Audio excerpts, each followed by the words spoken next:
Alors bonjour tout le monde, je vous souhaite la bienvenue dans votre capsule numéro 3. Aujourd'hui, je vais traiter des listes d'ingrédients et les valeurs nutritives. Deux éléments vraiment cruciaux quand on veut déterminer si un produit est de qualité ou ne l'est pas. Parce que c'est vraiment comme ça qu'on s'assure de choisir les bons aliments. Tant qu'on ne sait pas bien lire les valeurs nutritives et les listes d'ingrédients, on ne peut pas être sûr à 100% qu'on fait les bons choix. Tout d'abord, c'est vraiment pas si sorcier que ça, là. En fait, je sais qu'il y en a beaucoup qui ont de la difficulté puis que la première chose qu'ils vont faire, c'est qu'ils vont se jeter sur le nombre de calories. Le nombre de calories, oui, c'est un indicatif en tant que tel, mais ça veut vraiment pas tout dire, ok? Je vais vous donner un exemple pourquoi. Je vais vous faire une comparaison pour vous aider à comprendre à quel point ce n'est pas vraiment un bon indicatif. En fait, si on prend pour une portion de 50 grammes, on va prendre environ 50 grammes de biscuits aux pépites de chocolat, donc environ 6 petits biscuits de pépites de chocolat. Le nombre de calories qui va s'y retrouver, ça va être environ 150. Mais si on prend 50 grammes de noix, la valeur calorique pour 50 grammes, ça va être autour de 300-350 calories. On n'a pas vraiment besoin de se casser la tête. En fait, même si les noix sont plus caloriques, ça va être certainement le meilleur choix. Donc, c'est la preuve que les calories ne veulent pas tout dire. En fait, le nombre de calories, c'est tout simplement la quantité d'énergie contenue dans les aliments. Ça ne représente aucunement les nutriments qui s'y retrouvent à l'intérieur et de quoi le produit est composé. Ceci étant dit, j'ai établi 9 points pour vous aider à lire les valeurs nutritives. Une fois que vous allez avoir pris connaissance de ces 9 points-là, vous allez être capable de lire une valeur nutritive et savoir si un produit vaut la peine ou ne vaut pas la peine.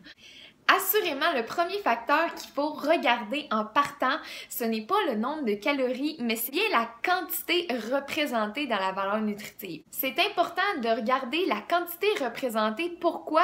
Parce que si on veut faire des comparaisons entre des produits et qu'on compare des produits qui sont pas représentés en même quantité, ben on pourra pas avoir leur juste. Fait que c'est très important de regarder la quantité représentée pour pouvoir comparer à un autre produit. C'est à faire très attention pour ça. Ensuite, deuxième des choses, là on peut regarder le nombre de calories, bien que ce soit pas le seul indicatif, ça donne généralement une bonne idée de la valeur énergétique du produit. La troisième chose à regarder, c'est le pourcentage d'inscrits dans la valeur nutritive. Vous avez sans doute remarqué, il y a tout le temps des pourcentages d'inscrits pour chacun des nutriments contenus dans le produit. Ce pourcentage-là représente en fait le pourcentage de la valeur quotidienne recommandée pour une personne qui a un régime alimentaire de 2000 calories.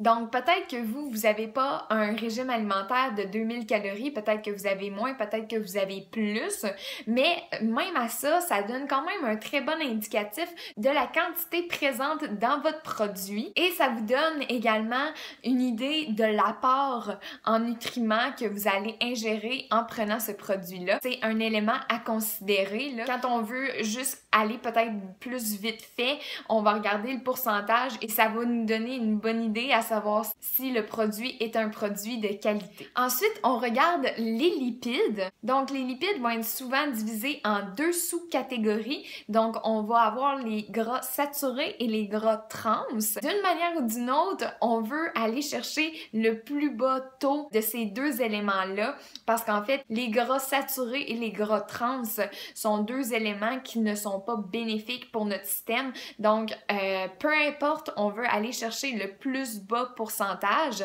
Dans le meilleur des mondes, on va vouloir moins de 5% comme taux. Pour ce qui est des bons gras, eux, ils ne sont pas sous-catégorisés. Donc, en fait, on va juste les retrouver combinés dans le pourcentage global des lipides. Ensuite, en ce qui concerne le cholestérol, bien, le cholestérol, il n'est pas représenté en pourcentage simplement parce qu'on n'en a pas de besoin.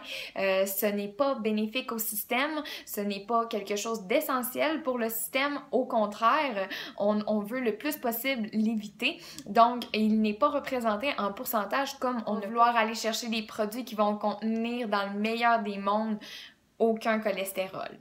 Ensuite, on regarde la quantité de sel, donc de sodium. La recommandation quotidienne selon Santé Canada en rapport au sel, c'est 2300 mg ou 2,3 g qu'on doit consommer quotidiennement. Alors, on va toujours essayer d'aller chercher les options réduites en sel, tout simplement parce que ça grimpe vite. Donc, on veut pas dépasser notre recommandation quotidienne parce que ça devient difficile pour le système de gérer. Alors, c'est à faire attention, c'est à regarder le sodium.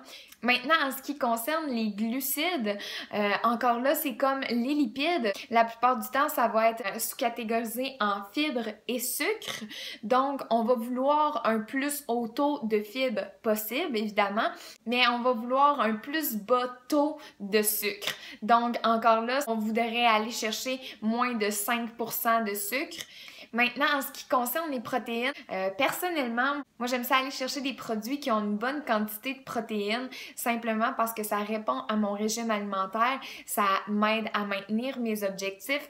Donc, moi, je vais chercher un certain taux de protéines. Mais en fait, la quantité de protéines recherchées dépend vraiment de vos objectifs en tant que tel et de votre métabolisme de base. Alors, c'est pour ça qu'il n'est pas représenté en pourcentage dans la valeur nutritive parce que ça dépend tellement d'une personne à l'autre.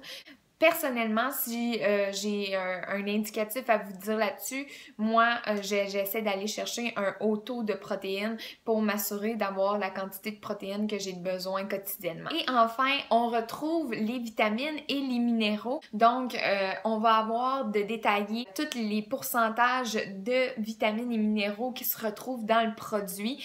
Évidemment, on va vouloir aller en chercher un max. Plus que le taux va être haut, mieux ça va être. C'est sûr qu'on ne veut pas non plus dépasser le dosage. Il y a toujours des dosages recommandés en rapport aux vitamines et minéraux, mais ça en prend généralement vraiment beaucoup pour dépasser le dosage. Donc, plus que vous allez avoir un haut taux, généralement, mieux ça va être. C'est sûr que là, s'il y a des quantités exponentielles, tout simplement parce que c'est multivitaminique et que c'est un peu boosté, comme on peut dire, ben là, ça va être à faire attention, mais sinon, on veut aller chercher un max de vitamines et de minéraux. Maintenant, en ce qui concerne la fameuse liste d'ingrédients. Premièrement, vous devez savoir que dans toutes les listes d'ingrédients, le premier élément que vous allez trouver est l'élément qui va se retrouver en plus grande quantité dans le produit. Alors, si, exemple, vous prenez un produit puis que le premier ingrédient qui ressort ou le deuxième, c'est sucre, ou c'est gras trans ou peu importe, on veut vraiment éviter ça. Alors, on va essayer d'aller chercher des listes d'ingrédients où ces termes-là se retrouvent à la fin ou encore mieux, qui se retrouvent pas du tout. Deuxième des choses, on va vouloir essayer d'aller chercher des produits qui contiennent pas plus que 10 ingrédients, tout simplement parce qu'une plus longue liste d'ingrédients, ça va vouloir dire beaucoup plus de chances d'avoir des agents nocifs pour notre santé qui sont pas essentiels. Maintenant, à savoir quoi à tout prix éviter dans les listes d'ingrédients, en fait, vous devez éviter tous les produits qui contiennent des huiles hydrogénées ou partiellement hydrogénées parce que ça veut dire qu'il y a des gras trans et on veut éviter ça à tout prix. Aussi, les aliments qui vont contenir des gras trans, évidemment que ça va être identifié. Ensuite, le sirop de maïs parce que c'est très riche en fructose. Le nitrate de sodium et les édulcorants artificiels. Donc ça, c'est vraiment les éléments qu'il faut à tout prix éviter parce qu'on peut clairement aller chercher un meilleur produit. Et enfin, mon dernier truc, c'est assurément un truc que vous avez déjà entendu. Si vous n'êtes pas capable de prononcer certains mots dans la liste d'ingrédients, c'est parce que c'est des ajouts qui ne sont pas essentiels à votre système. Si c'est des mots que vous avez jamais entendu parler la provenance de et que vous ne connaissez pas du tout, que vous avez de la misère à le prononcer, c'est un indicatif que ce n'est sans doute pas à contenir dans les aliments. Alors voilà, je crois que j'ai fait le tour pour ce qui est des listes d'ingrédients et les valeurs nutritives. J'espère que ça va vous donner des outils pour essayer de déterminer si les produits que vous consommez sont réellement bons à consommer. Je vais vous demander aujourd'hui de partager la valeur nutritive de des produits que vous avez trouvés, que vous croyez que ça vaudrait la peine de partager avec les autres parce que ça semble répondre aux critères que je viens d'énumérer. Alors, partagez-nous vos trouvailles d'aliments et les valeurs nutritives qui vous interpellent, que vous avez l'impression qui pourraient cadrer dans ce que j'ai dit. Et sinon, on se retrouve demain pour la capsule Coin Bio et Super Aliments. Alors, je vous souhaite une excellente journée!